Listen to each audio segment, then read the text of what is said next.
11 October ఆ రోజున కేంద్ర ఎన్నికల సంఘం తెలంగాణ రాష్ట్రంలో ఉండే 20 మంది ఉన్నతాధికారులు అఖిల భారత సర్వీసులకు చెందిన ఐఏఎస్ ఐపీఎస్ అధికారులపై బదిలీ వేటు అనేది ఒక సంచలనం. బహుశా కేంద్ర ఎన్నికల సంఘం యొక్క చరిత్రలో ఒక్క రాష్ట్రంలో ఎన్నికల ముందు 20 మంది సీనియర్ అధికారుల బదిలీ, అది కూడా బదిలీ ఆదేశాలు ఎక్కడి నుంచి వచ్చినాయి? కేంద్ర ఎన్నికల కమిషన్ నుంచి వచ్చినాయి. ఇది తెలంగాణ రాష్ట్రంలోనే కాదు, భారతదేశంలోనే చర్చనీయాంశమైంది. ఈ అధికారుల యొక్క పనితీరు గురించి నిఘా వర్గాల ద్వారా, కేంద్ర నిఘా వర్గాల ద్వారా కేంద్ర ఎన్నికల కమిషన్ ఎప్పటికప్పుడు సమాచారం తెప్పించుకున్నది. వాళ్ళు కేంద్ర ఎన్నికల సంఘం అధికారులు 4, 5, 6 తారీఖులలో అక్టోబర్లో వచ్చి సమీక్ష నిర్వహించిన సందర్భంగా కూడా వీళ్ళ పనితీరు గురించి హెచ్చరికలు జారీ చేశారు. ఎన్నికల జాబితా తయారీలో కానీ, లేదు గతంలో ఉప ఎన్నికలు జరిగిన సందర్భంగా వీళ్ళ యొక్క ప్రవర్తన తీరుపై కానీ అనేకమైన ఆరోపణలు. ఈరోజు కేంద్ర ఎన్నికల సంఘం తీసుకున్న నిర్ణయం ఏకపక్ష నిర్ణయం కాదు. ప్రతి వ్యక్తిపై ఇన్ఫర్మేషన్ బ్యూరో ఐబీ కేంద్ర నిఘా సంఘాల యొక్క నివేదిక ఆధారంగానే వీళ్ళను వెంటనే విధుల నుంచి తప్పించమని చెప్పి తెలంగాణ రాష్ట్ర ప్రధాన కార్యదర్శి శాంతికుమారికి ఆదేశాలు ఇచ్చారు. దీంట్లో విశేషం ఏంటంటే 3 సీనియర్ ఐపీఎస్ అధికారులు, వాళ్లను తప్పించటం ఒక సంచలనమైంది. పోలీస్ శాఖలో చర్చనీయాంశమైంది.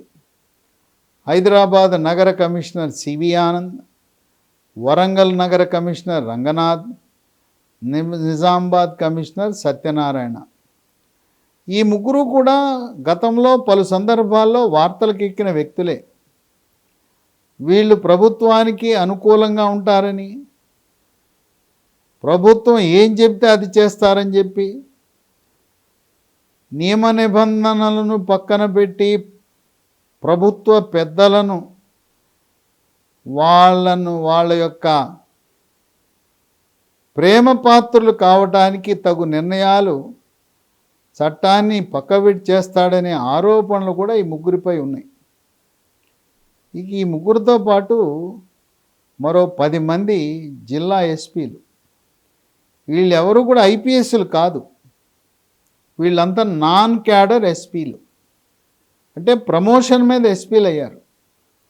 ఇంకొక ఆరోపణ ఏముందంటే, తెలంగాణ రాష్ట్రంలో అఖిల భారత సర్వీసుల ద్వారా యూపీఎస్సీ ద్వారా ఎంపిక జరిగి ఎంతో ప్రతిభ కలిగిన యువ ఐపీఎస్లను లూప్ లైన్లో పక్కన పెట్టి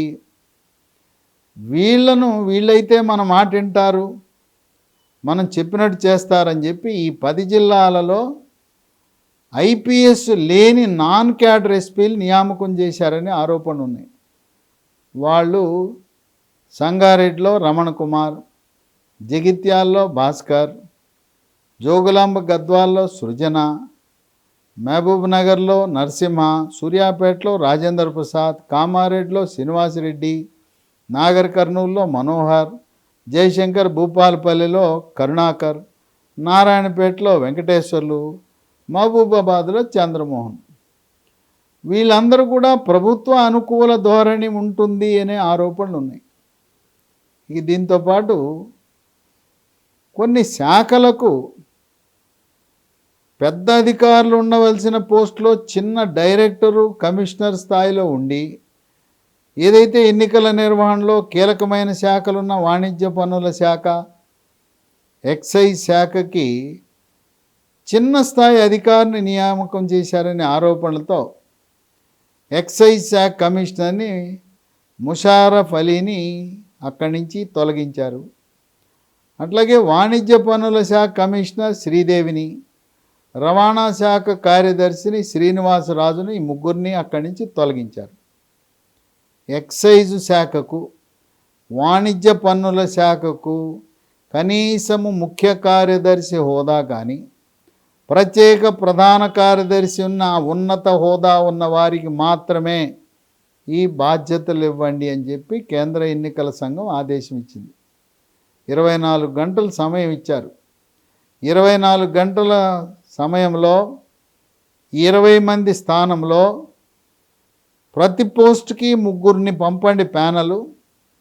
వాళ్ళ గత 5 సంవత్సరాల వాళ్ళ యొక్క ట్రాక్ రికార్డు, వాళ్ళ చరిత్ర, వాళ్ళకి ప్రతి సంవత్సరము యాన్యువల్ కాన్ఫిడెన్షియల్ రికార్డ్స్ ఏసీఆర్లు అంటారు, అవి, వాళ్ళ యొక్క గుణగణాల గురించి పూర్తి వివరాలు పంపండి అని చెప్పి కేంద్ర ఎన్నికల సంఘం ఆదేశాలు జారీ చేసింది.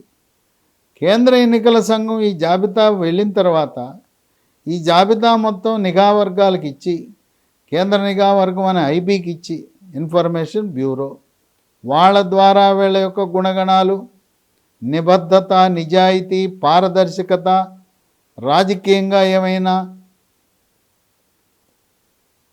ఏ పార్టీకైనా మద్దతు ఇచ్చే అవకాశం ఉందా అని గమనించి కేంద్ర ఎన్నికల సంఘం ప్రతి పోస్ట్కి 3 పేర్లు పంపితే ఒక పోస్టుకు టిక్ పెట్టి పంపిస్తారు. తెలంగాణ ప్రభుత్వ ప్రధాన కార్యదర్శి వాళ్ళకు పోస్టింగ్ ఆర్డర్లు ఇవ్వటం జరుగుతుంది. ఇప్పుడు ఎవరైతే 20 మందిని తొలగించారో వాళ్ళ విషయంలో మా ఆదేశం జారీ చేయగానే వెంటనే అక్కడి నుంచి తప్పించండి, కొత్త వాళ్ళు రావవసరం లేదు. ఈ 20 మంది స్థానంలో ఆయన కింద ఉండే 2వ స్థానంలో ఉండే ఆయనకి పదవి బాధ్యతలు అప్పచెప్పి తొలగమనండి. ఎన్నికల ప్రక్రియ డిసెంబర్ 5తో పూర్తవుతుంది. డిసెంబర్ 5 వరకు ఈ 20 మంది అధికారులకు ఏ రకమైన ఎన్నికల బాధ్యతలు కానీ, ప్రభుత్వంలో బాధ్యతలు కానీ ఇవ్వద్దు. వాళ్ళకి విశ్రాంతి ఇవ్వండి, వాళ్ళు ఇంట్లో ఉంటారు, జీతం ఇవ్వండి, ఏ రకమైన హోదా కానీ పోస్టింగ్ కానీ ఇవ్వద్దు. వాళ్ళు ఎన్నికల ప్రక్రియని నిర్వహించటంలో పారదర్శక లోపిస్తుందని మా భావం అని చెప్పి కేంద్ర ఎన్నికల సంఘం భావించింది. ఈ విధంగా ఒక్కసారి ఇలాంటి అధికారుల యొక్క సర్వీస్ రికార్డులో ఎర్రక్షరాలతో ఎన్నికల విధుల నుంచి తొలగించడం అనేది భవిష్యత్తులో వాళ్ళ ప్రమోషన్లకు, పోస్టింగులకు, వాళ్ళ సర్వీసు ట్రాక్ రికార్డుపై కూడా ప్రభావితం చేస్తుంది. ఇప్పుడైతే ఇంత పెద్ద పెద్ద ఆఫీసర్లను తప్పించారో, కింది స్థాయి పోలీసు, రెవెన్యూ, అట్లాగే విద్యాశాఖకు సంబంధించిన టీచర్లందరూ కూడా మనకెందుకు వచ్చిన గొడవ, రూల్ ప్రకారం వెళ్ళిపోదాం, మనం ఎవ్వరు కూడా ఎవరి మాట వినద్దు, ఎన్నికల కమిషను పుస్తకంలో ఏమి రాసి ఉందో అదే చేద్దాం, ఎవరికి మనము మద్దతు ఇవ్వవలసిన అవసరం లేదు, తటస్థ వైఖరి, పారదర్శకతతో నీతిగా, నిజాయితీగా, నిబద్ధతగా విధి నిర్వహణ చేద్దాం. ఎందుకంటే ఎన్నికల కమిషన్తో పెట్టుకుంటే వాళ్ళ అధికారాలు విశేష అధికారాలు. వాళ్ళు ప్రభుత్వ ఉద్యోగులను ఉద్యోగం నుంచి తొలగించవచ్చు, వాళ్ళందరికీ వాళ్ళు సస్పెండ్ చేయొచ్చు, బదిలీ చేయొచ్చు. ఒక్కసారి ఎన్నికల సంఘము చర్య తీసుకుని అది సర్వీస్ రిజిస్టర్లో దాన్ని ఎంటర్ చేస్తే ఉద్యోగి యొక్క ప్రమోషన్లు, బదిలీలు, పోస్టింగులు అనేక అంశాలపై ప్రభావితం పడుతుంది. అందువల్ల పెద్ద స్థాయి అధికారులపై ఎప్పుడైతే వేటు పడిందో, కేంద్ర ఎన్నికల సంఘం కొరడా జొలిపించిందో, కింది స్థాయి ఉద్యోగస్తుల్లో కూడా క్రమశిక్షణ అనేది, పారదర్శక అనేది ఆటోమేటిక్గా వచ్చేసింది. వాళ్ళకు అర్థమైపోయింది, ఏ ఎమ్మెల్యే, ఏ మంత్రి, ఏ ముఖ్యమంత్రి మమ్మల్ని కాపాడలేడు. ఎన్నికల సంఘము వాళ్ళు ఒక్కసారి మనల్ని తప్పు చేసిన అధికారిగా గుర్తిస్తే ఎవ్వరు కూడా, ఏ వ్యవస్థ కూడా, ఏ వ్యక్తి కూడా మనల్ని కాపాడదు. ఎందుకు మనము నియమ నిబంధనలు ఉల్లంఘించాలి అనే ఆలోచనలో పడ్డారు. అందువల్ల ఎన్నికలు పారదర్శకంగా జరగటానికి ఈ 20 మంది ఉన్నతాధికారులు, అఖిల భారత సర్వీసులో ఉండే అధికారులపై వేటు వేయటం అనేది ఒక శుభసూచకంగా విద్యార్థికులు, మేధావులు, విశ్లేషకులు భావిస్తున్నారు. కొంత భయం అనేది వచ్చింది. అధికారంలో ఉండే పార్టీ బీఆర్ఎస్ పార్టీ తనకు అనుకూలమైన అధికారులందరినీ కూడా వివిధ జిల్లాలలో, వివిధ శాఖల్లో పోస్టింగ్ ఇచ్చారు. 20 మందితో ఆగవలసిన అవసరం లేదు.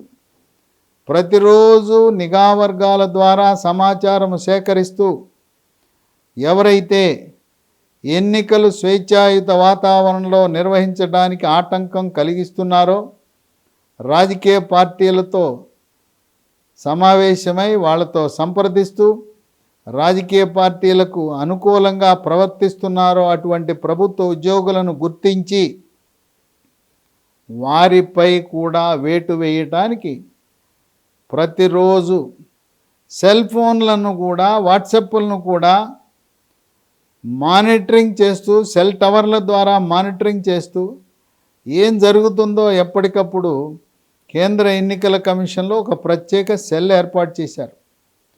ఆంధ్రప్రదేశ్లో ఈ ఎన్నికల అధికారుల సెల్ ఫోన్ల మానిటరింగు, వాళ్ళ యొక్క దినచర్య, వాళ్ళ ప్రవర్తన, వాళ్ళ కదలికలపై నిఘా ఉంచి ఎప్పటికప్పుడు ఢిల్లీలో కేంద్ర ఎన్నికల కమిషన్ 5 రాష్ట్రాలకు సంబంధించి 5 నిఘా సెల్లను ఏర్పాటు చేసి దాని ద్వారా తదుపరి చర్యలు ఉపక్రమించడానికి సిద్ధంగా ఉంది. ప్రజాస్వామ్యవాదులు, పారదర్శకంగా ఎన్నికలు జరగాలనుకునేవారు రాజకీయ పార్టీల ప్రలోభాలకు లొంగకుండా ప్రభుత్వ ఉద్యోగులు నిష్పక్షపాతంగా పనిచేయాలని కోరుకునే వారందరూ కూడా స్వతంత్ర భారతంలో ఆనాడు శేషన్ ఎన్నికల కమిషనర్ అంటే టెర్రర్, ఆయన కూడా ఒక రాష్ట్రంలో 20 మంది అధికారులు బదిలీ చేసిన దాఖలాలు లేవు. అంటే చరిత్రలో ఒక్క రాష్ట్రంలో 20 మంది అధికారులను బదిలీ చేయటం, ఆ బదిలీ కూడా కాదు, అసలు ఎన్నికల విధులే కాదు, ప్రభుత్వ సేవలు అందించడానికి కూడా ఎన్నికలయ్యే వరకు వాళ్ళకి అర్హత లేదు అని ప్రకటించడం అనేది ఒక విశేషంగా విశ్లేషకులు భావిస్తున్నారు. ఏది ఏమైనా ఇలాంటి చర్యల వల్ల ప్రభుత్వ ఉద్యోగస్తుల్లో జవాబుదారీతనం పెరిగి ఎంతో కొంత భయంతో ఉద్యోగం పోతుంది, సస్పెండ్ చేస్తారు, ఉద్యోగాన్ని నుంచి తొలగిస్తారనే భయంతో రాజకీయ పార్టీలకి అనుకూలంగా ప్రవర్తించడం మానివేస్తారని విశ్లేషకులు భావిస్తున్నారు.